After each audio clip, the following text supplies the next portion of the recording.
माथे चंदन हाथे नारियल फूलन के श्रृंगार दर्शन पाकर मैया तोर मिट जाथे अंधियार। जय जय जगदम्बे मैया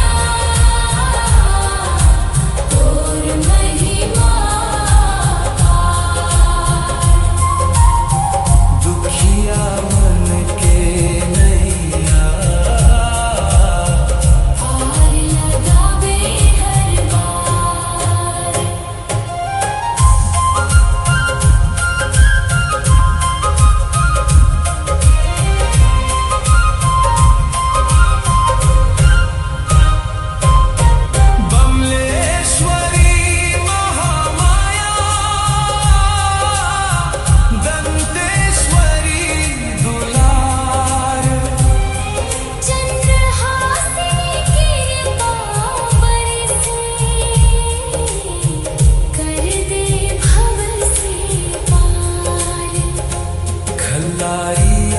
सर्वमंगला समलेश्वरी धाई बिलाई माता कोसगई बंजारी सुखदाई मोर आंचराला भर दे मैया दे दे अपन दुलार तोर चरणन में सिर नाथो कर ले मोला स्वीकार।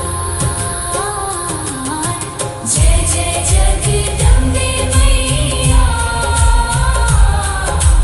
तोर महिमा दुखिया मन के नैया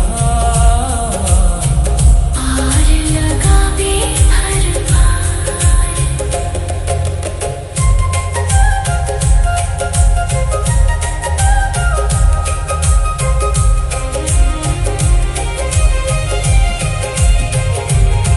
संकट आवे लाख भले नहीं डोले विश्वास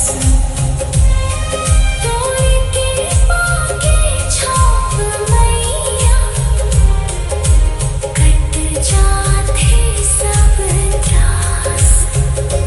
भक्ति के दीप जला के गावत गाँव गाँव संसार। जय जय जगदम्बे